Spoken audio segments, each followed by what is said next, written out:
our global civilization is amazing, but can we count on it to continue? What are the fundamental supporting structures? What is really everything we do based on? Well, maybe a lot of things, but one of the fundamental defining factors is certainly energy.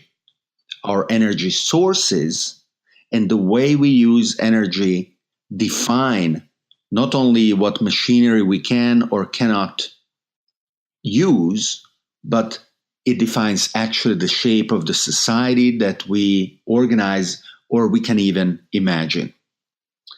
This is episode 2 of the What is the Question podcast.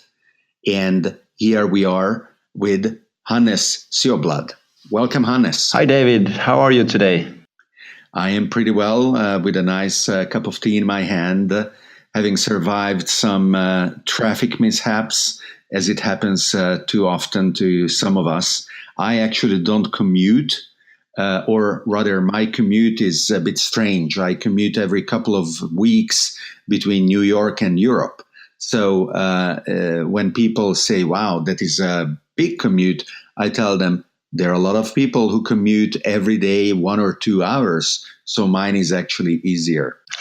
It certainly sounds so. And just in this first sentence, you already touched upon energy in a couple of dimensions. I mean, it's energy that is pulling our traffic. It's energy that heated your tea. And so energy is certainly, the easy access to energy is what enables this modern society that we engage with every day. And of course, Earth receives sun's energy. I joke sometimes and say, well, solar energy is not renewable actually or sustainable that much.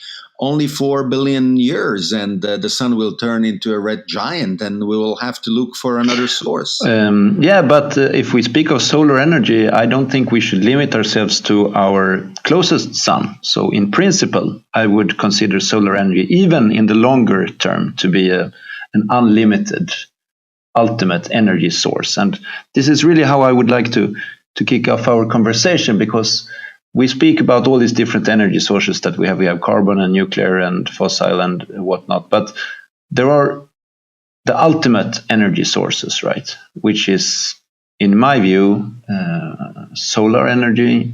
And we have geothermal energy, which is the temperature difference that our planet is warm and that we can harvest pretty much as much energy as we want out of it. And the third is, of course, energy from the moon, the tidal energy that we will also never run out of as long as we have oceans here that can capture this water.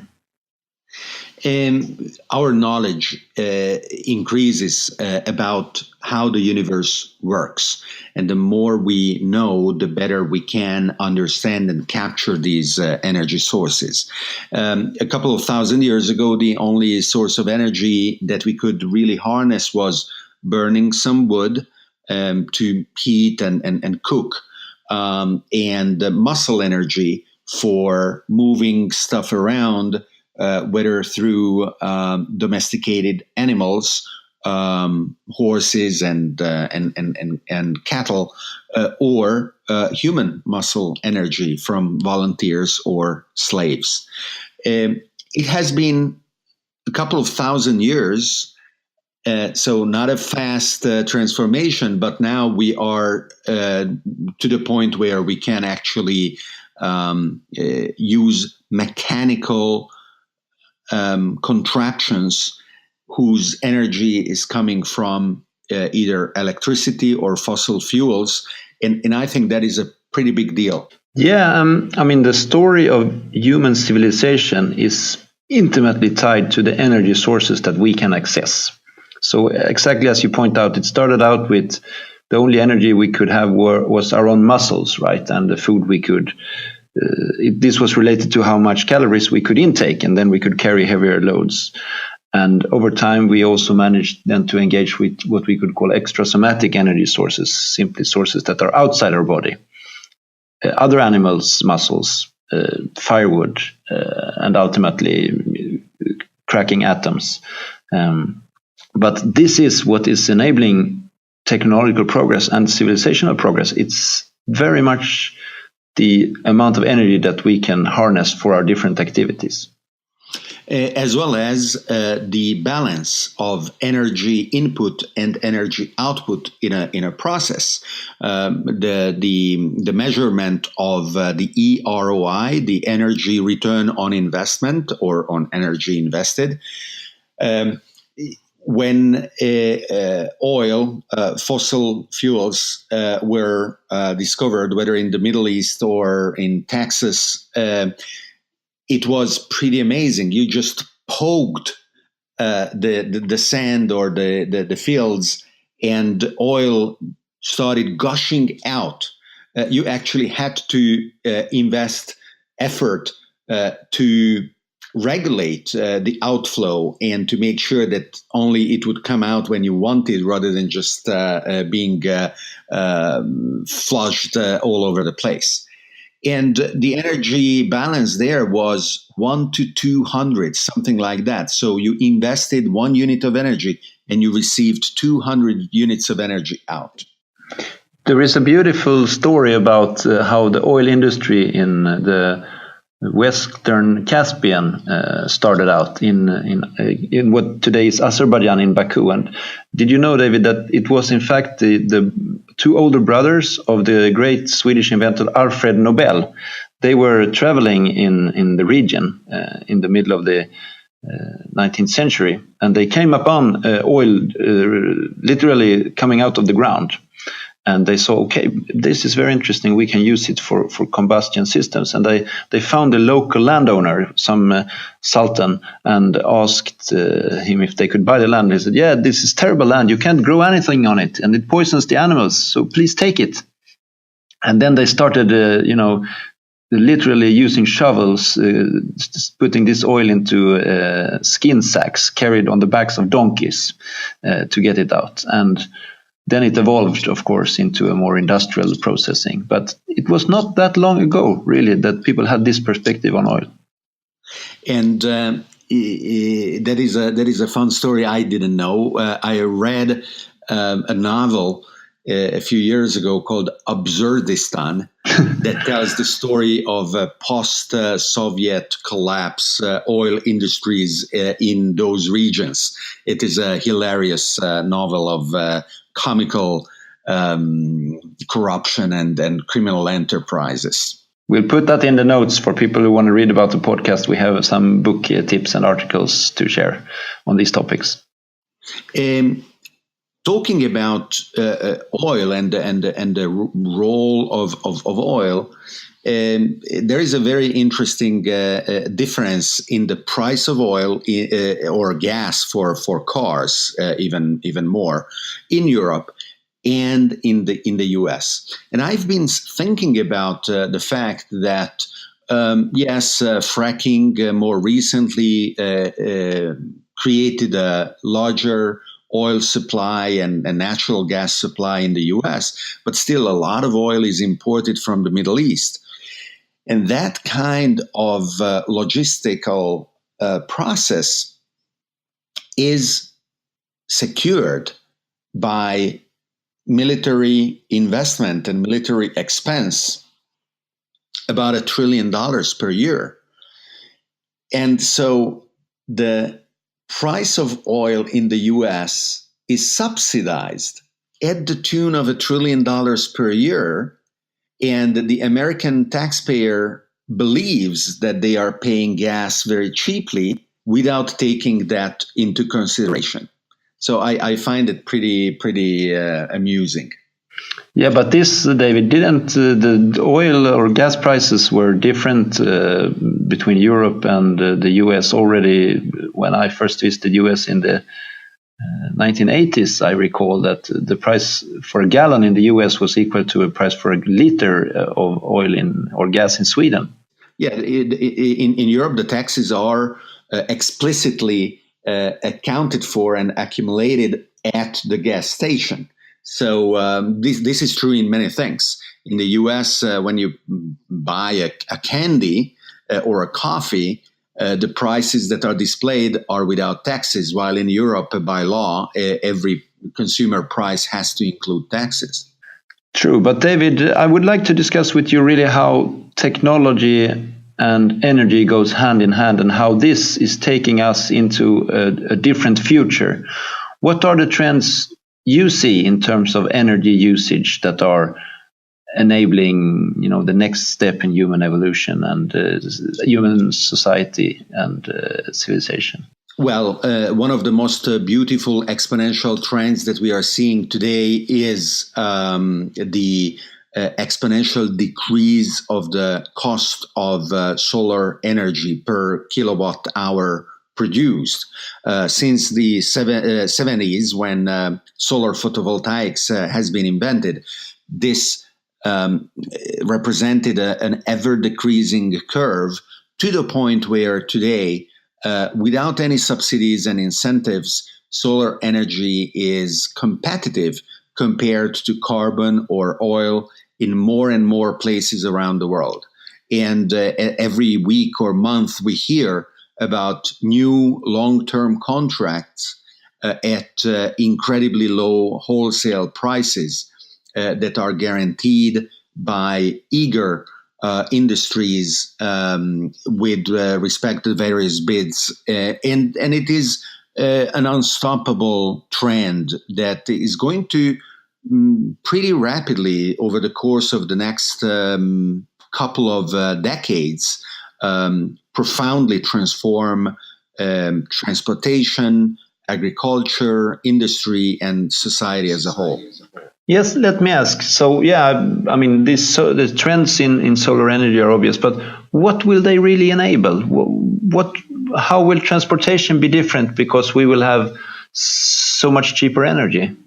Together with self-driving cars, I think they would deserve an episode by themselves, and probably we will have one.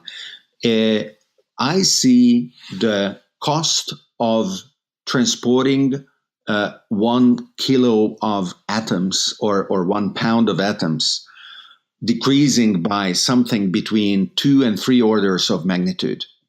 And by the very simple supply and demand balance, we will see transportation increase by 2-3 orders of magnitude, because we will be able to economically transport things that we wouldn't think of moving today.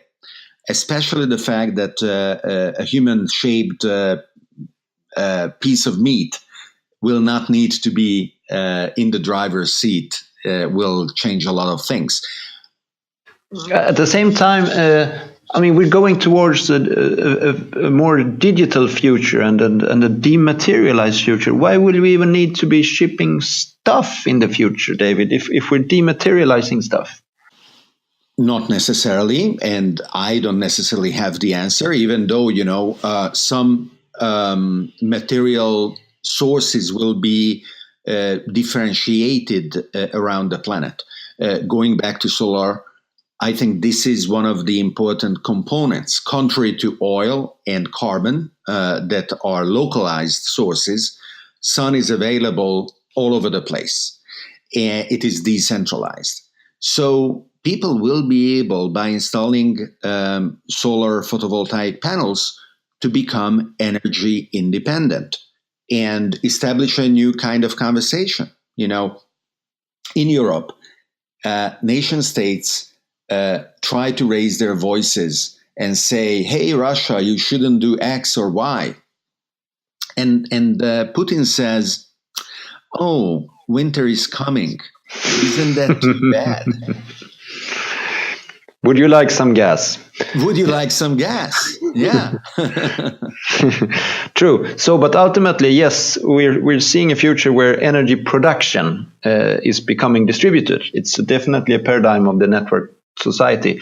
At the same time, I'm sitting here in Sweden. It's in the afternoon and it's pitch dark. And certain places in the world do not have the same capacity to generate solar energy, of course, as do others. I think that digitization of energy transfer coupled with the blockchain is going to be amazingly interesting.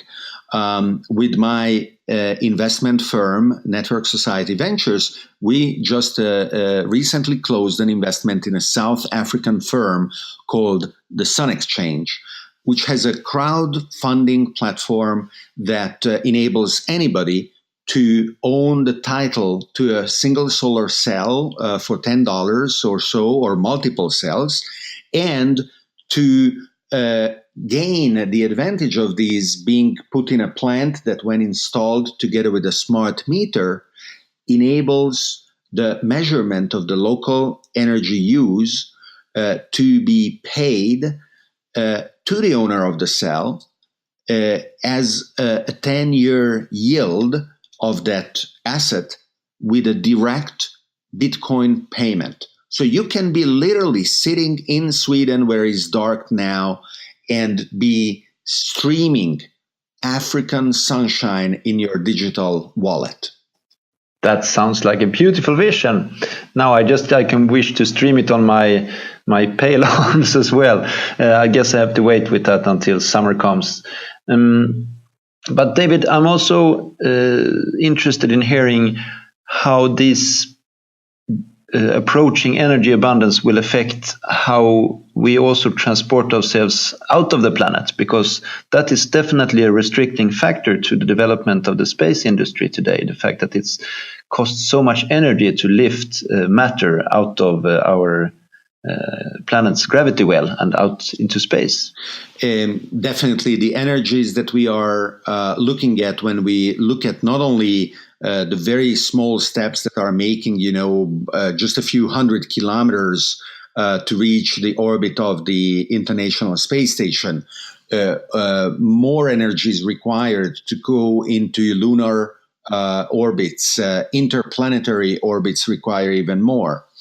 If you look at SpaceX, Elon Musk actually is in the position to know better than anybody whether you can electrify rocket launches. And he believes that still the best solution we have is to fire our rockets with old-style chemical explosions. Now, once you are in orbit, solar and thermal nuclear, rather than thermonuclear, becomes a possible source if you are patient. So maybe not for humans, but for robots, propulsion with solar sails and the way that our probes provide energy to their communication systems from very small amounts of radioactive isotopes generating the thermal energy that they need to then harvest. These are things that we already know how to do. Interesting. So I love this idea that you just put into my head of not firing rockets by the use of chemical reactions, but ultimately to have electrical rockets. Wouldn't that be nice? They would be absolutely quiet. There would be no huge cloud and no sound booms, and the acceleration could be controlled in a different way. Especially if you go for a more horizontal takeoff and not the vertical ones that we use for rockets today. Yeah, there is a DARPA project called a 100-year Starship that I am part of. Actually, the project is not to design a Starship, it's to design an organization that can stay on mission for the hundreds of years that would be required to reach the stars, even the closest ones. Because as an administration changes after an election, you cannot just write them off and say, oh, that was a project that the previous guys wanted, so I am not going to look at it anymore. You have to be on mission and you cannot forget about them.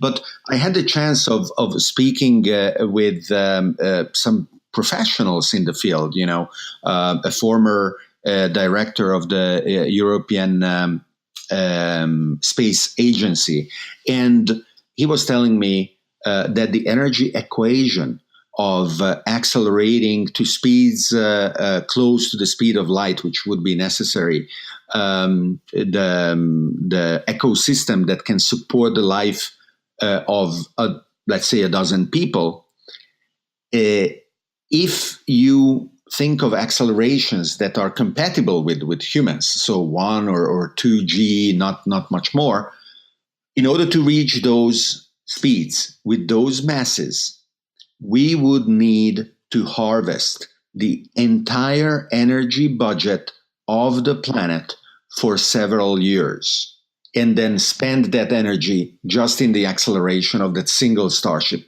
So that shows you that we still need to work on a lot of engineering and a lot of inventions in order to be able to aim for those exciting missions. I would agree. And the obvious part of the equation, yes, we know that the energy we need to spend in order to accelerate increases exponentially the closer we get to light speed. But for me, the obvious part of that work is to reduce the mass part of the equation. So ultimately, if we can travel the universe immaterially, as for example in the shape of information or electromagnetic radiation or photons, like a radio signal, that is for me the only feasible way for us to really become a spacefaring civilization.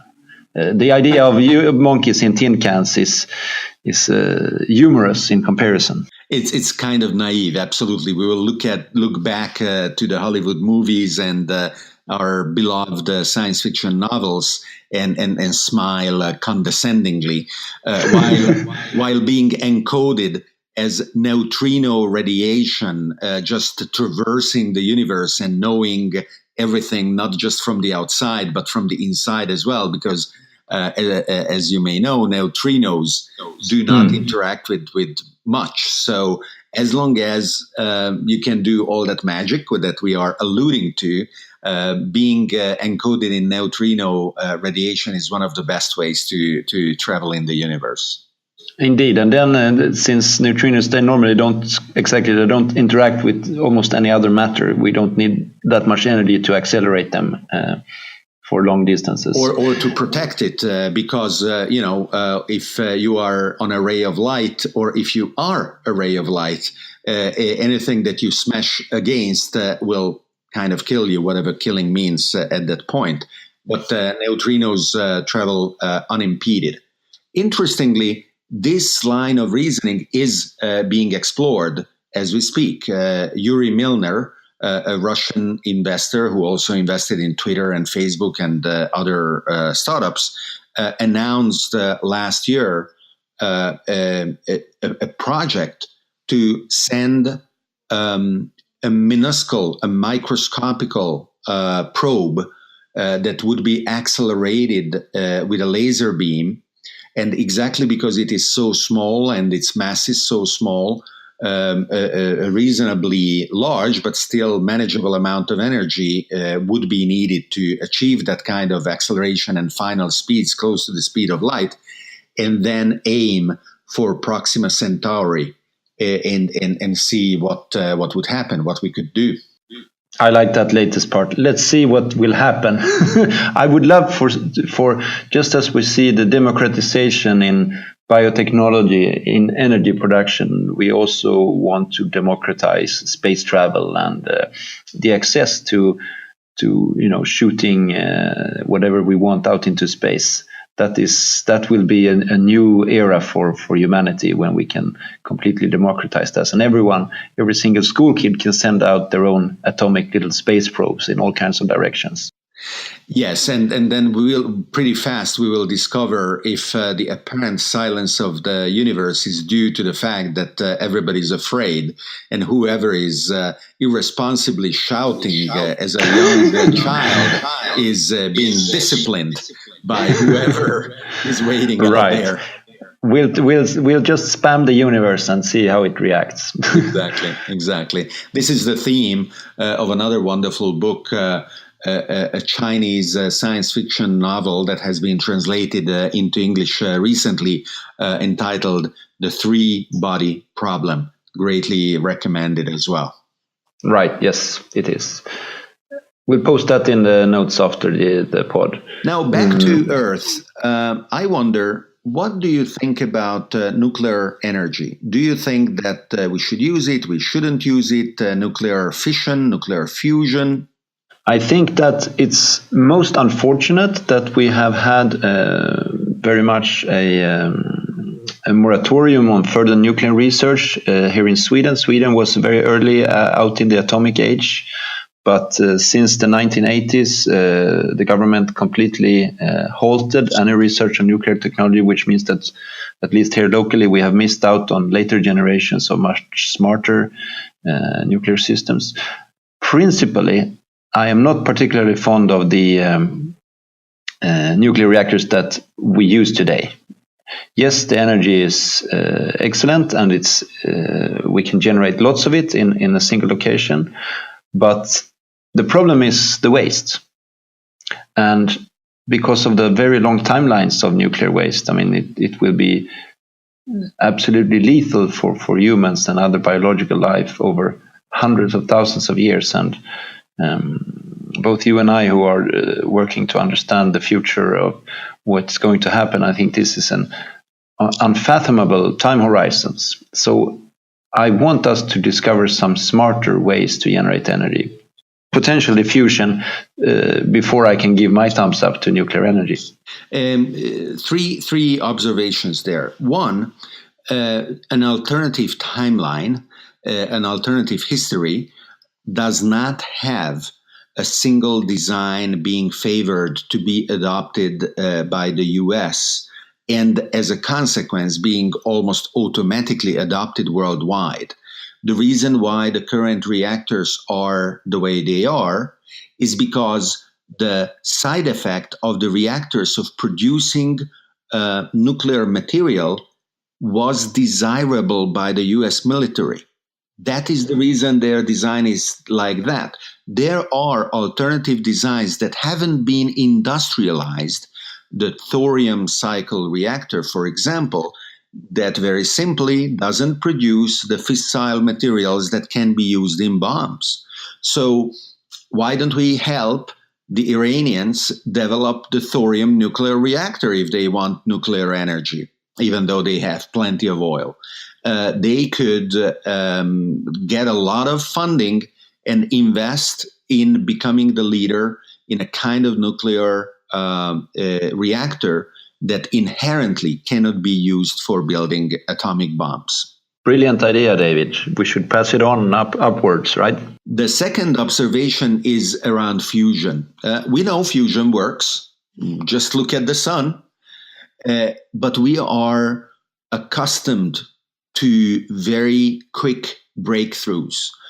When in the Middle Ages people were building cathedrals, they were more patient. 400 or 500 years would go by and they would keep building the cathedral until they were ready.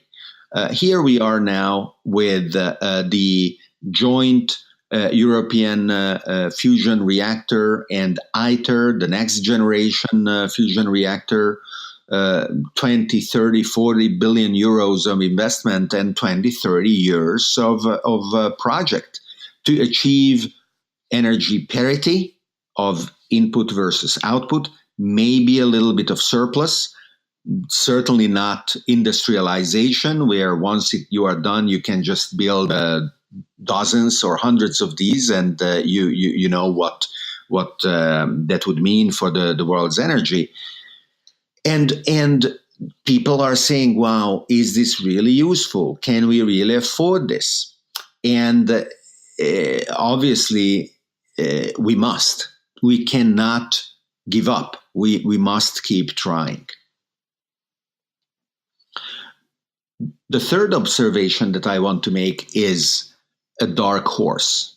In 1989, the two leading electrochemists of the time, Fleischmann and Pons, announced that they found an inexplicable reaction in a little amount of heavy water, deuterium rich water, with a palladium catalyst.